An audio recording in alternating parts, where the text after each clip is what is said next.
Assalamualaikum warahmatullahi wabarakatuh. Kami akan menjelaskan tentang materi upaya pemberantasan korupsi. Sebelumnya, perkenalkan dulu dari anggota kelompok kami, ada saya sendiri, Berlian Kusumayuda, Sultan Yuster Suwardi, dan Jonathan Noval Farel. Oke, Indeks Persepsi Korupsi Indonesia tahun 2020 skornya mencapai 37, urutan 102 dari 180 negara. Ya, pengertian korupsi. Undang-Undang Nomor 31 Tahun 1999 tentang TPK, setiap orang yang secara melawan hukum memperkaya diri sendiri atau orang lain, atau suatu korporasi yang dapat merugikan keuangan negara atau perekonomian negara. Selanjutnya ada bentuk-bentuk dari korupsi, ada merugikan keuangan negara, suap, gratifikasi, penggelapan dalam jabatan, pemerasan, pembuatan curang, konflik kepentingan. Selanjutnya ada klasifikasi korupsi. Yang pertama ada individual corruption, dilakukan secara individu. Yang kedua, petty corruption, korupsi kecil-kecilan dilakukan oleh aparat dalam kegiatan sehari-hari. Yang ketiga, endemic corruption, korupsi sudah terintegrasi dalam sistem ekonomi, sosial, politik di masyarakat, dan korupsi sudah menjadi budaya. Yang keempat, grand corruption, korupsi yang dilakukan para pejabat mengambil keputusan untuk menguntungkan diri sendiri atau orang lain. Selanjutnya ada area potensi korupsi. Yang pertama, pengelolaan anggaran. Yang A, konspirasi dengan pihak tertentu untuk mengalokasikan kegiatan fiktif. B, markup, satuan biaya kegiatan atau volume. C, markdown, pendapatan daerah. D, memalsukan bukti pengeluaran. E, membuat SPJ palsu. F, memalsukan tanda tangan honor, daftar hadir, dan sebagainya. G, membuat laporan keuangan fiktif. Kedua, ada pengadaan barang atau jasa. A, menekan panitia agar memenangkan rekanan tertentu. B, volume barang atau jasa tidak sesuai SPK atau kontrak. C, spesifikasi barang atau jasa tidak sesuai SPK dan KAK. D, SPK atau kontrak dimenangkan oleh rekanan tapi dikerjakan oleh internal sendiri atau oknum. E, menerima hadiah dari rekanan. F, memahalkan HPS atau nota pembelian. G, melibatkan family atau teman sejawat dalam pengadaan barang. H, meminta bagian dari rekanan. I, mengutip biaya tambahan. J, membuat laporan kemajuan fisik palsu. Yang ketiga, pengelolaan barang daerah. A, pencatatan aset tidak wajar. B, pemeliharaan atas barang fiktif. C, penyerobotan atau pengakuan, penghilangan aset oleh oknum pejabat atau PNS secara sengaja. D, menggunakan aset untuk kepentingan pribadi. Yang keempat, pelayanan publik. A, masih ada praktik pungli. B, masih ada gratifikasi.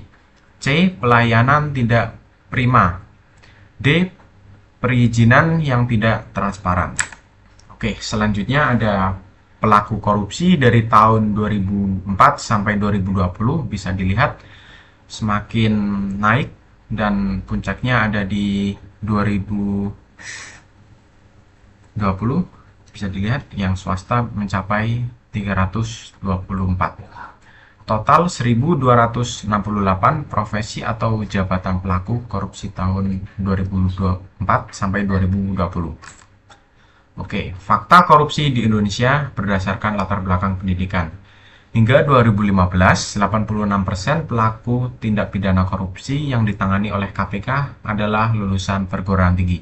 Bisa dilihat grafiknya naik, paling tinggi ada di 2010 dan turun, kemudian naik lagi, puncaknya pada 2014. Oke, selanjutnya ada jenis tindakan korupsi dari tahun 2004 sampai tahun 2020. Yang pertama, jenis korupsi penyuapan. Jumlahnya itu ada 739. Yang kedua ada pengadaan barang dan jasa. Jumlahnya ada 236. Yang ketiga ada penyalahgunaan anggaran. Jumlahnya ada 50. Yang keempat ada pencucian uang, jumlahnya ada 38. Yang kelima ada pungutan liar, jumlahnya 26. Dan yang keenam ada perizinan, jumlahnya 23. Yang terakhir ada merintangi proses hukum, jumlahnya 10. Dari total semua jenis korupsi tersebut, totalnya ada 1122. Selanjutnya ada penyebab korupsi dari Ghosn teori menurut Jack Bologna. Yang pertama itu adalah greed itu adalah serakah. Yang kedua ada needs, yang merupakan tekanan ekonomi. Yang ketiga opportunity, merupakan peluang. Yang keempat ada exposure, yaitu ingin pamer. Ya, yang selanjutnya ada teori fraud triangle dari Donald R. Tracy. Menurut fraud triangle, yang pertama ada tekanan, yang kedua itu ada peluang, dan yang ketiga itu ada rasionalisasi. Selanjutnya teori menurut Klitgard. Di teori ini ada C sama dengan M tambah D kurangi A. Yang C itu merupakan corruption, M-nya itu merupakan monopoly of power, D-nya itu merupakan discretion of official, A-nya merupakan accountability. Menurut Robert Klitgard, monopoli kekuatan dan tingginya kekuasaan yang dimiliki seorang tanpa pertanggungjawaban dan tanpa ada pengawasan menyebabkan orang melakukan korupsi. Selanjutnya, dampak korupsi. Yang pertama, inefisiensi dalam penyelenggaraan negara. Yang kedua, kenaikan biaya administrasi. Yang ketiga, mengurangi kuantitas dan kualitas hasil pembangunan. Yang keempat, pelayanan publik menurun. Yang kelima, menurunkan martabat aparat birokrasi. Yang keenam, ketidakpercayaan masyarakat terhadap birokrasi. Yang ketujuh, ketimpangan dalam pendapatan dari kaya sampai miskin. Selanjutnya ada red flag korupsi dari pegawai. Red flagnya itu yang pertama perubahan gaya hidup, dan yang kedua terlibat hutang, yang ketiga perubahan perilaku, yang keempat tingginya perputaran pegawai, yang kelima menolak mengambil cuti, yang keenam tidak ada pembagian tugas yang jelas. Selanjutnya dari manajemen.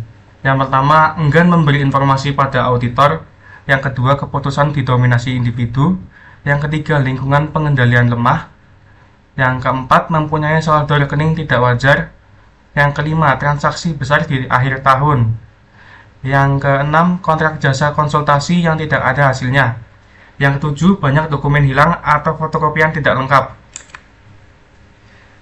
Selanjutnya, semangat melawan korupsi. Korupsi itu adalah musuh kita bersama. Jadi kita harus menjadi mindset yang harus dimiliki setiap individu. Individu berintegritas berani menolak korupsi, pemimpin role model berintegrasi, virus influence bagi kelompok berlembaga, semangat melawan korupsi menjadi gerakan. Lalu upaya pemberantasan korupsi, aparat birokrasi dari regulasi, penerapan penegakan hukum konsisten dan adil, ASN berintegrasi, pendidikan anti korupsi, integrasi. Integras mencegah korupsi. Dengan menjaga integrasi itu dengan dilakukan sumpah jabatan Perka BKN nomor 7 tahun 2017. Dengan isinya, demi Allah saya bersumpah bahwa saya dalam menjalankan tugas jabatan akan menjunjung etika jabatan, bekerja dengan sebaik-baiknya dan penuh tanggung jawab, bahwa saya akan menjaga integritas, tidak menyalahgunakan kewenangan, serta menghindari diri dari perbuatan tercela.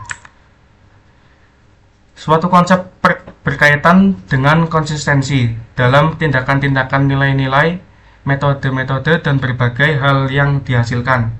Berintegritas sering diartikan sebagai pribadi yang jujur dan memiliki karakter yang kuat. Itu merupakan pengertian dari integritas. Oke, selanjutnya saya Jonathan. Integritas. Bersatunya antara kejujuran, konsisten, dan keberanian untuk melakukan tindakan benar tanpa kompromi. Integrity. Pribadi yang berintegritas menjalankan aktivitas dengan benar, selaras dengan keyakinan, belief, dan ucapan saya, dan dijalankan X. Konsep integritas, Executive Brain Assessment.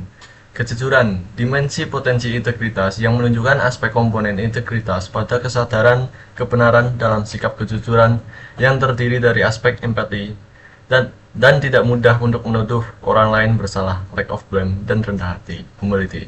Konsistensi, dimensi potensi integritas yang menunjukkan komponen integritas pada konsistensi dalam perbuatan yang terdiri dari aspek pengendalian, emosi, accountable, dan fokus menyeluruh, focus on the world. Keberanian, komponen integritas pada keberanian menegakkan kebenaran secara terbuka yang terdiri dari aspek keberanian dan percaya diri. Berani menyampaikan sesuatu yang benar, berarti sudah sesuai aturan dan nilai. 9 nilai integritas, jujur, peduli, disiplin, tanggung jawab, mandiri, adil, berani, sederhana, dan kerja keras. Pembangunan komponen integritas KPK Republik Indonesia. Proses internalisasi integritas sebagai upaya menghasilkan integritas pribadi yang tinggi melalui berbagai strategi dan teknik internalisasi. Proses pembangunan integritas sebagai upaya menjaga organisasi berintegritas tinggi yang digerakkan oleh kumpulan individu yang berintegritas tinggi. Proses penyelarasan atau sinergi pilar sebagai upaya untuk terjadinya sinergi dari berbagai KLOP pada setiap sasaran pilar sehingga terbentuk integritas pilar. Proses penyelarasan atau sinergi pilar sebagai upaya untuk terjadinya sinergi dari berbagai KLOP pada setiap sasaran atau pilar sehingga terbentuk integritas pilar.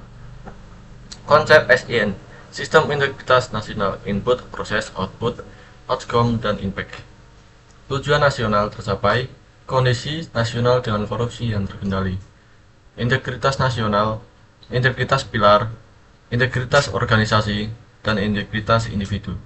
Value, internalisasi atau tunas integritas, integritas individu, bangun integritas organisasi, pengendalian strategis korupsi operasional, penyelarasan integritas organisasi, sinergi organisasi dalam pilar, integritas pilar, pilar sinergi antara pilar integritas nasional, KPK Korsu. Komponen sistem integritas. 1. Seleksi dan keteladanan pimpinan.